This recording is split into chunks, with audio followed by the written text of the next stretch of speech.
lately, if we look, there has been different talks about mostly creators and the creator economy in Web3. Uh, what do you think is the future of actual media in Web3? And I'm really curious also, how did your experience in Web3 shapes the way that you're building Kingfisher Media? Yeah, that's a lot to unpack, and thanks for the question. Very big fan of the creator economy, right? That's something that's been a thing, at least from my focus, for the better part of the last 3 years, right? How can we as content creators not only monetize our content in a meaningful way, but also part ways with the agency models that are very extractive in the traditional creator sense, right? If you take on an agent or a manager or an agency, they're going to be taking a good chunk of the monetization that you're producing, right? And what's left to the creator? Well, probably not even, maybe a little bit for like what would be considered a sustainable income, right? But not much over that, right?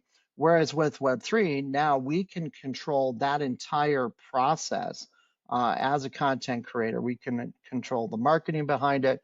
We can control the messaging behind it. We can control the monetization, and we can more importantly control the opportunities that are presented to us, right? Because there is a saying in business, not every opportunity is necessarily a good opportunity. What I mean by that is if it's is it value aligned, right? That being said, your follow-up to that, right, was how did this kind of shape well, what's the future of media? So first off, let's start there. The future of media is absolutely decentralized.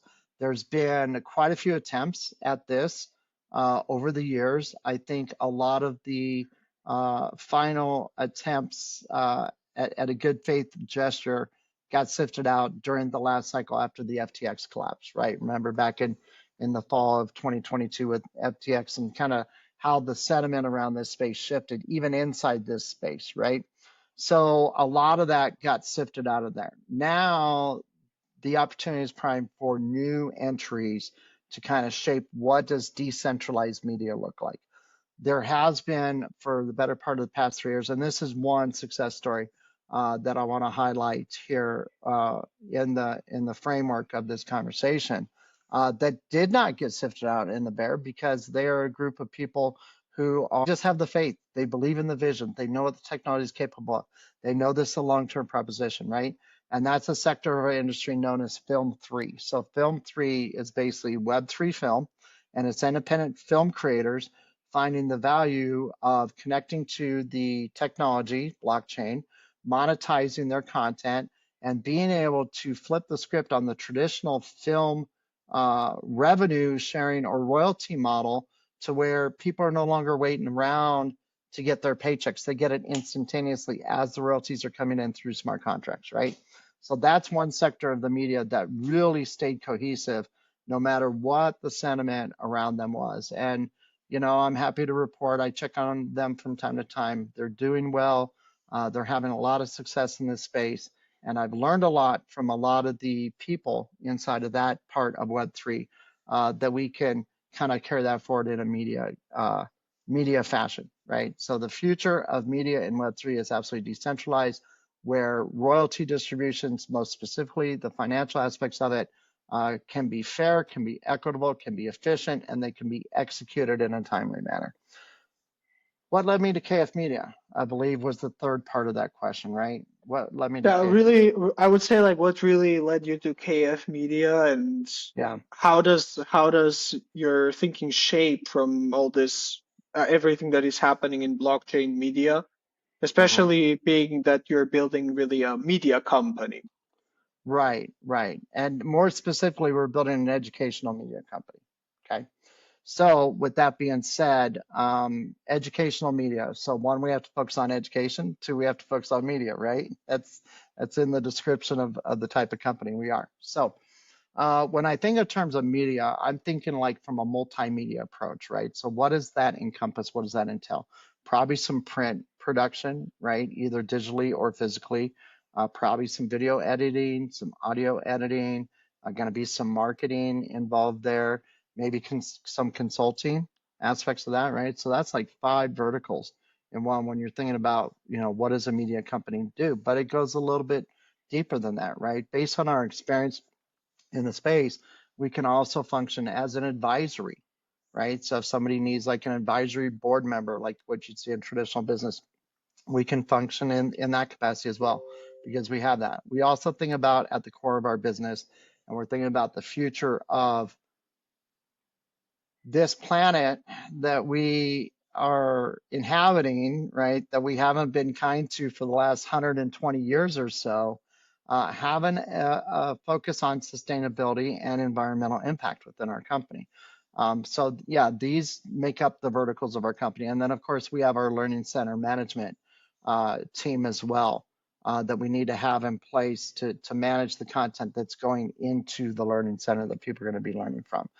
So that's pretty much the structure of how I see a media company. How do we make it more decentralized? Well, it starts with the participation. So we make the participation more equitable by allowing people to have good access to the outputs of the company, right? And we do it in a fair and equitable manner. So we don't do it behind a paywall necessarily. I mean, slightly, maybe. But we don't do it to where the information is gate kept like it is in the traditional world, right? Especially in the financial sector. There's so much gatekeeping of information within the financial sector in the traditional business sense, you would not believe it. If If I were you to tell you, but go if you ahead. see it, like the financial sector actually works, and it's the size it currently is mostly Right. because of information gatekeeping. Right, absolutely. So, right. So that's how I think about the media component of it, right? So, and that's what we do, right? We do our own video editing, we do our own audio editing if we need to, and publish it as a publisher. So, yeah, not only are we doing the work to produce the media, but we're also the publisher of the media. And we go to great lengths and strides to protect that content to the maximum degree without necessarily having to have high overhead on getting these all rights reserved copyrights, because there are entities out there now in the creator world that can effectually give you the same protection as an all rights reserved copyright, and all you have to do is just apply their licensing to your content, and it's absolutely amazing to be able to operate in that fashion. So I That's don't a know, that's was a there something else we wanted That's a to? really interesting use case. I actually have Yeah, one like a couple other questions on this topic yeah, go specifically, ahead. and one being especially like looking if we look at it like taking an objective look at the blockchain space and blockchain companies specifically, Hmm. when it comes like the media in blockchain, at least for the players in there, doesn't seem to be as developed as other industries, with one of the main challenges being distribution for a lot of companies as well. Like how do they get Well, more eyeballs? I'm just right. curious, like to get to hear your thoughts on that when it comes to like what Yeah. would be from your experience one way to approach that?